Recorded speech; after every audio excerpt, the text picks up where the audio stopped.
morning, Americans. This is your favorite alien and Boo Boo's Bubba here on the morning of Saturday, September 12th, 2020. Stand by for commentary. Well, I got four emails yesterday from people harping at me about 9/11, and I didn't say anything about 9/11 yesterday. I was going to let that lie because you guys haven't learned your lesson.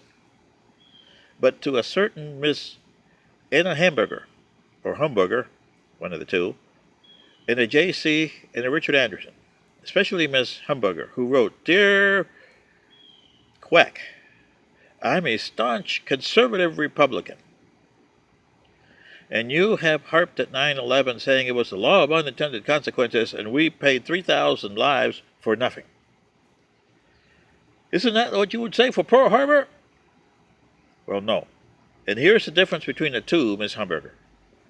From 9/11 goes back to 1979, when the Russians invaded Afghanistan. And for 10 years, there was a secret war going on between Afghanistan and the locals. The United States in the 1980s, under Reagan, got there and supplied them weapons, especially high-class weapons, and had the ability to manipulate the weapons and understand the U.S. technology. The Russians, because they couldn't sustain that war in 1989, had to withdraw. They were already on the way down because of the war had drained them, really. And when they left, the government that they left under Najibullah went up in smoke soon after, and Najibullah, I guess, was executed by the Taliban. Now, that left some bad taste in the mouth of a certain guy named Osama bin Laden and others under his command, because the U.S. was giving them, and they considered two Satans, the Russians and the Americans. They had one Satan already gone. Now it was time to get rid of the other Satan. And then the United States compounded the problem in 1990 by siding with Saudi Arabia and Kuwait because of their oil. You wouldn't have gone in there because of Saudi Arabia and Kuwait if they didn't have oil. That would have been like going into Chad or Niger over there. Oh, we can't go in there. There's nothing for us in here. Well, you went in there. In Saudi Arabia, you manipulated them, or I should say, hag-togged them into allowing you troops in the country. A lot of Saudi Arabians, even to this day, irk about that because that's the home of Mecca, Islam's Jerusalem. Imagine what would have happened like 1,000 years ago when the Turks invaded Jerusalem.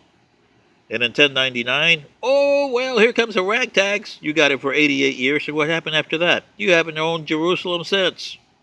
Ain't that something? For almost 1,000 years now, you haven't owned Jerusalem.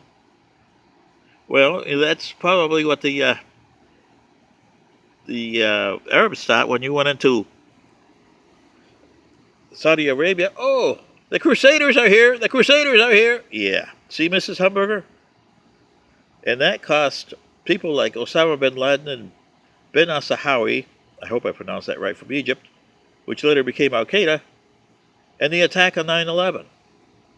They wanted to get Satan and showed him the same thing they showed the other Satan. Yeah.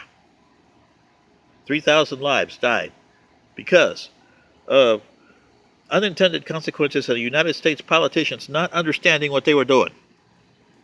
Oh, well, we got to save Saudi Arabia. Saudi Arabia is a nasty country. All they have is oil. Sure, it would cost you problems in the West. But hey, oil is something that lasts short term. You should have invented something, an alternative to oil, and you haven't. So shame on you. And also, the 9/11 and Pearl Harbor. Sure, you could say that Pearl Harbor could be law of unintended consequences, except for one thing. Yes, Mr. Roosevelt had a hand in Pearl Harbor. He wanted the United States to go into the war, but he wanted them to go in screaming, not kicking and screaming. The United States was destined to go into World War II, no matter what happened. In 1942, they would have been attacked, either by the Japanese or the Germans. It was a destiny they could not avoid. And that's something that President Roosevelt knew. But he couldn't get the Americans under behind him. So if they would have attacked you, that would have been like you are today. Disjointed factions, politics, religion, all kinds of mess you would have had back in the 1940s. So what he did is he irked the Japanese into attacking you. He played the hand.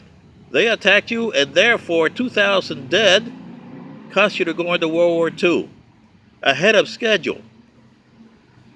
This is why that is not a law of unintended consequences. There was a destiny that you guys were going to fulfill. This is your favorite alien in Boom Moose Baba. Good day.